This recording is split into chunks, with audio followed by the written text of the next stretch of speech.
नमस्कार, मैं हूं आपके साथ अली मतर। अपना बिहार की शुरुआत बड़ी खबर से करेंगे। चुनाव आयोग ने लोक जनशक्ति पार्टी के चुनाव चिन्ह को फ्रीज कर दिया है। एलजेपी के दो गुटों में बंटने के बाद चुनाव आयोग ने अंतिम आदेश जारी कर एलजेपी के बंगले में ताला लगा दिया है।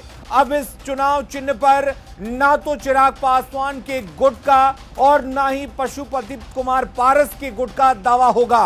चुनाव आयोग जल्द ही दोनों गुटों को अलग अलग चुनाव चिन्ह आवंटित करेगा। आपको बता दें कि जून महीने में पटना में एलजेपी की राष्ट्रीय कार्यकारिणी की बैठक में पशुपति पारस को पार्टी का राष्ट्रीय अध्यक्ष चुन लिया गया था, जिसे चिराग पासवान ने असंवैधानिक बताते हुए स्पीकर के पास पहुंचे थे। बाद में पशुपति पारस को केंद्रीय मंत्रिमंडल में जगह मिल गई, जिसके बाद से चिराग और पारस गुट दोनों खुद को असली एलजेपी नेता बताने में लगे हुए थे, जिस पर आज चुनाव आयोग ने चुनाव चिन्ह को ही फ्रीज कर पूरे मामले पर विराम लगा दिया है। यानी कि लोजपा के बंगले पर ना तो अब पशुपति कुमार पारस का दावा होगा और ना ही चिराग पासवान का दावा होगा। और नीरज हमारे साथ जुड़े हुए हैं। नीरज, चुनाव आयोग ने बंगले पर ताला लगा दिया है, तो क्या अब यह माना जाए कि लोजपा के लिए और लोजपा के बंगले पर ना तो अब चिराग का दावा होगा और ना पशुपति कुमार पारस का दावा होगा?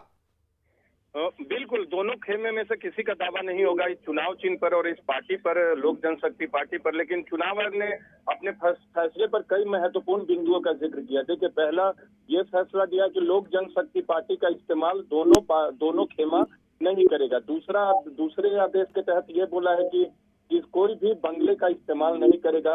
लेकिन दोनों पार्टियां कुछ ऐसी पार्टी, दोनों खेमा ऐसी पार्टी के तौर पे अपने ग्रुप का नाम रख सकते हैं जिसमें लोक जनशक्ति पार्टी जुड़ा हुआ हो। तीसरी अहम बात की चुनाव आयोग की तरफ से दोनों पार्टियों को फ्री सिंबल आवंटित दिया जाएगा। दोनों को विकल्प दिया जाएगा कि आप चुनाव लड़ने के लिए आप चुन लीजिए कोई भी चुनाव चिन्ह, जो कि चुनाव आयोग के पास इस वक्त फ्री सिंबल यानी जो दिया जा सकता है वो मौजूद है।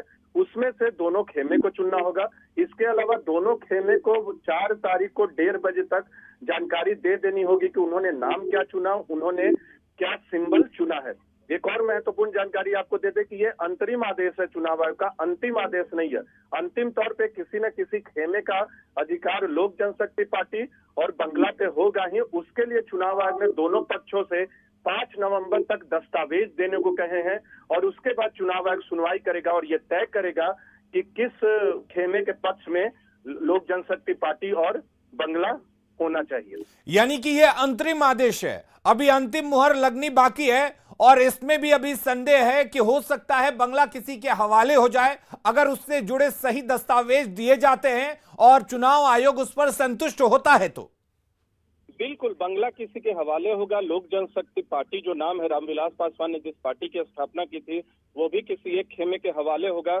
लेकिन आपको बताना चाहेंगे, न्यूज 18 बिहार के दर्शकों को बता दें कि आखिर इस अंतरिम आदेश की जरूरत क्यों पड़ी। दोनों खेमा मांग कर रहा था कि लोक जनशक्ति पार्टी का चुनाव चिन्ह मुझे दे दीजिए, चाहे चिराग पासवान हो या पशुपति पारस हो। उपचुनाव की घोषणा हो चुकी है बिहार में, 1 तारीख से नामांकन की प्रक्रिया जारी है। तो जब उम्मीदवार नामांकन करने जाएंगे तो अपने उम्मीदवारों को उन्हें बताना होगा कि आपका चुनाव चिन्ह क्या है।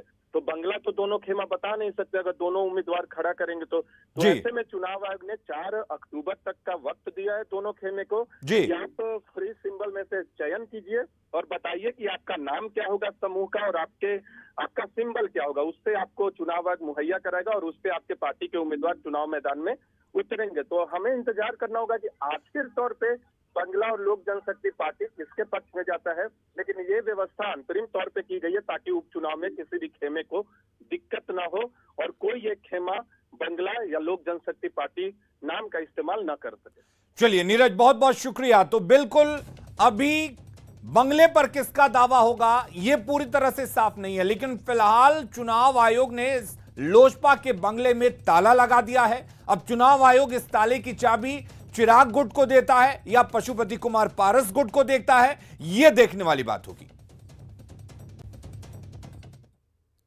अगली खबर का रुख करते हैं। सीएम नीतीश कुमार लगातार बाढ़ प्रभावित इलाकों का दौरा कर रहे हैं। सीएम ने आज नालंदा जिले के बाढ़ प्रभावित दरियापुर भीकोचक का निरीक्षण किया। निरीक्षण के दौरान सीएम ने राहत और बचाव के निर्देश दिए।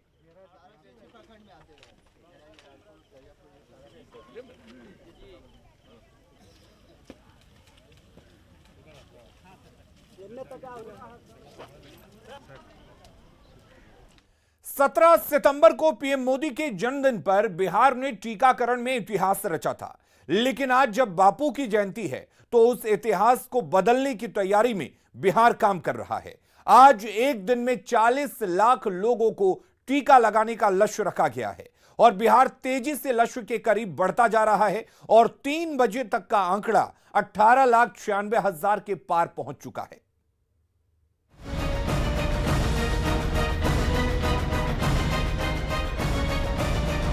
हमें तोरा सबसे आग्रह करे छिए कि जल्दी से जल्दी कोरोना के टीका लो।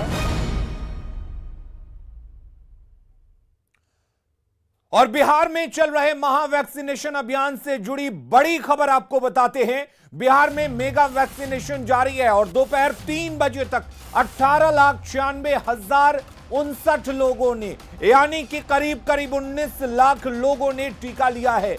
पटना जिला वैक्सीनेशन में सबसे आगे चल रहा है। दोपहर 3 बजे तक पटना में 1,34,931 लोगों को टीका लगा है। पटना में 820 वैक्सीनेशन कैंप में टीका लग रहा है। दूसरे स्थान पर भागलपुर है, 83,340 लोगों को यहां टीका लगा है।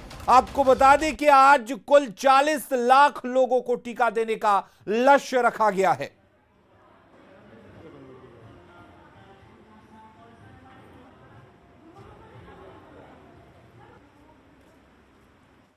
तो कोरोना वैक्सीनेशन का अपना ही रिकॉर्ड तोड़ने के लिए बिहार स्वास्थ्य विभाग पूरी तरह से अलर्ट है। स्वास्थ्य मंत्री मंगल पांडे खुद पाटलिपुत्र स्पोर्ट्स कॉम्प्लेक्स में बने टीका केंद्र पर पहुंचे और व्यवस्थाओं का जायजा लिया। मंगल पांडे ने बिहार की जनता से टीकाकरण के महाअभियान को सफल बनाने की अपील की है।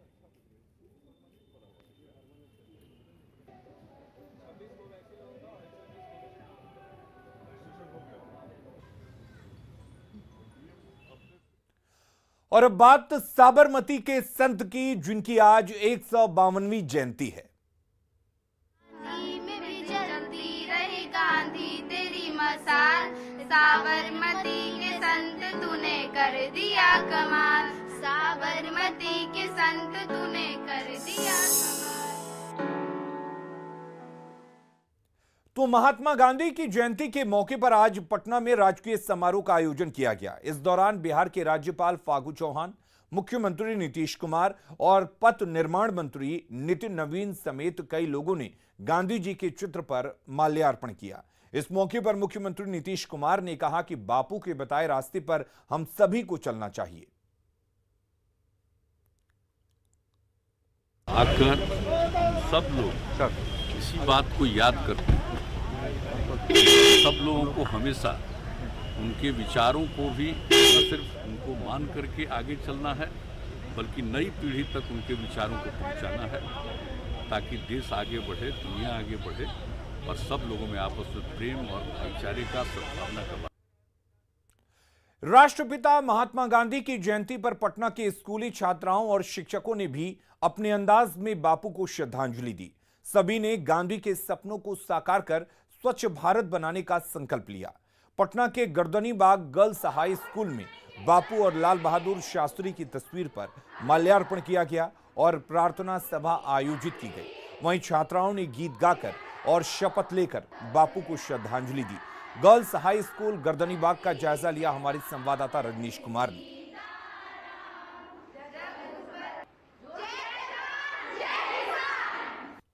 2 अक्टूबर यानी गांधी जयंती है। ऐसे में सभी संस्थानों में राष्ट्रपिता महात्मा गांधी को श्रद्धांजलि दी जा रही है। तो पटना के गर्ल्स हाई स्कूल गर्दनी बाग में भी राष्ट्रपिता महात्मा गांधी के साथ साथ लाल बहादुर शास्त्री की तस्वीर लगी है, माल्यार्पण किया गया है, दीप प्रज्वलित किया गया है, साथ ही श्रद्धांजलि दी जा रही है। सिर्फ शिक्षक ही नहीं बल्कि छात्राएं भी मौजूद हैं बड़ी संख्या में और संकल्प भी ले रही हैं कि कैसे सपनों का भारत जो है उसका निर्माण किया जाए, साथ ही जो स्वच्छ भारत है उसको कैसे हम साकार करें। तो निश्चित रूप से तरह तरह के सपने जो हैं, जो गांधी जी ने देखा था उन सपनों को साकार करने के लिए यहाँ पर छात्राएं हो, शिक्षक हैं, वो संकल्पित दिख रही हैं। जरा हम बात करते हैं यहाँ के शिक्षक हमारे साथ हैं उनसे।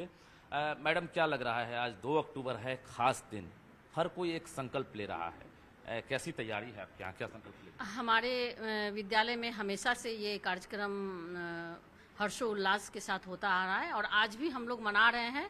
हम लोगों ने सफाई को मेन मुद्दा रखा है।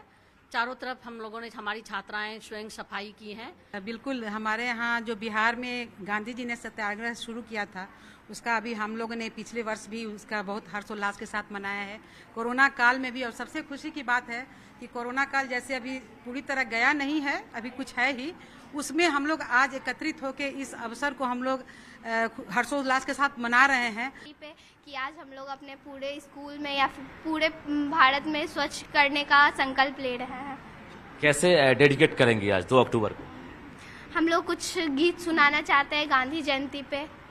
जी स्टार्ट। दे दी हमें आजादी बिना खड़ग बिना ढाल, साबरमती के संत तूने कर दिया कमाल, रघुपति राघव राजा राम, आंधी में भी जलती रहे गांधी तेरी मसाल, साबरमती के संत तूने कर दिया कमाल, साबरमती के संत तूने कर दिया कमाल। धन्यवाद धन्यवाद।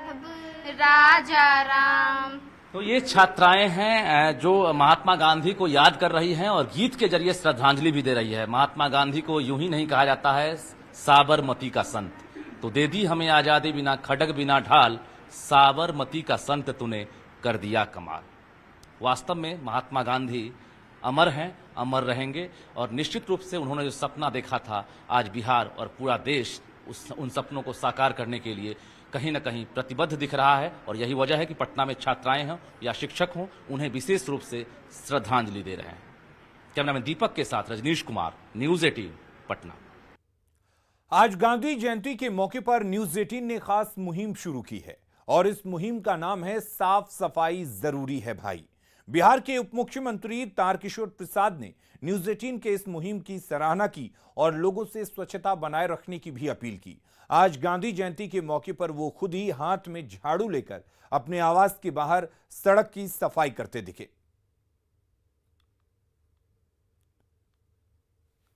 आम हो या खास, सभी के जीवन में साफ सफाई और स्वच्छता की महत्ता संदिग्ध है। तस्वीरों में आप देख सकते हैं तारकिशोर प्रसाद जी किस तरह अपने आवास पर, जो आवासीय परिसर है वहाँ साफ सफाई जो है वो करते रहते हैं। इनका प्रतिदिन का ये काम है और न्यूज 18 का ये कैंपेन भी चल रहा है, साफ सफाई जरूरी है भाई। और डिप्टी सीएम तस्वीरों में देख सकते हैं, एक सकारात्मक संदेश भी जा रहा है। ये प्रतिदिन का आपका काम है? जी, बचपन से मुझे साफ सफाई और घरों में जो मकड़ी का जाल और इस तरह की जो धूल होती थी उसको नियमित रूप से मैं कटिहार में साफ सफाई करता रहा। और पटना में भी जहाँ कुछ अगर गंदगी दिख जाए आवास में तो फिर मैं उसको स्वयं भी मैं करता हूँ। और न्यूज 18 ने जो स्वच्छता पर एक अभियान चलाया है, मैं तो बहुत खुले हृदय से उसका स्वागत करता हूँ। और मैं भारत के यशस्वी प्रधानमंत्री श्री नरेंद्र भाई मोदी जी के प्रति आभार भी प्रकट करता हूँ कि स्वच्छता अभियान को बहुत सहजता से, बहुत सामान्य तरीके से, जिस प्रकार से देशवासियों को कई वर्ष पूर्व उन्होंने कहा, तो उस समय जो भारत के लोग हैं उस गंभीरता को नहीं समझ पाए। लेकिन धीरे धीरे यह जो एक आह्वान था वो अभियान में बदला और उसके और रुक करते हैं इस वक्त एक बड़ी खबर की। यूपी हिंदी संस्थान के पुरस्कारों की घोषणा हो गई है। बिहार के 2 साहित्यकारों को पुरस्कार मिला है। डॉक्टर महेंद्र मधुकर को महात्मा गांधी साहित्य सम्मान मिला है। मुजफ्फरपुर के रहने वाले हैं डॉक्टर महेंद्र मधुकर। वहीं डॉक्टर तपेश्वर नाथ को साहित्य भूषण सम्मान से नवाजा गया है। वो भागलपुर के रहने वाले हैं। पुरस्कार में 2.5 लाख रुपए मिलेंगे, साथ ही प्रशस्ति पत्र भी दिया जाएगा।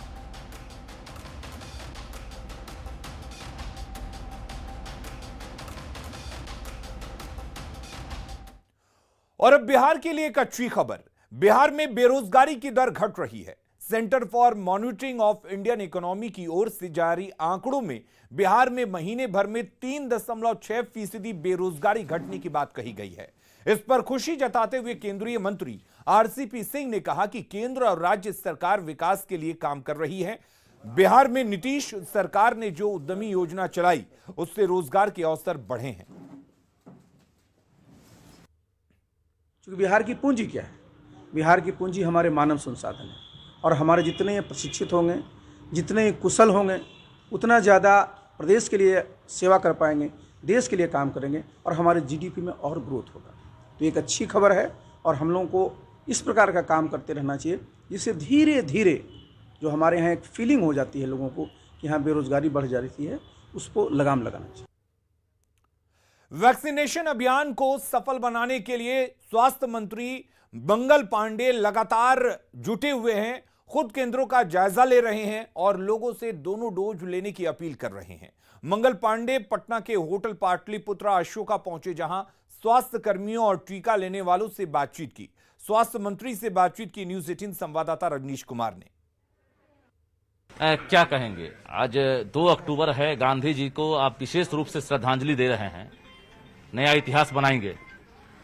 गांधी जी की जयंती के अवसर पर आज बिहार में टीकाकरण का महाअभियान एक हम लोगों ने लिया है और ये जो विशेष टीकाकरण अभियान आज चल रहा है उसका बड़ा उत्साहजनक परिणाम दिख रहा है।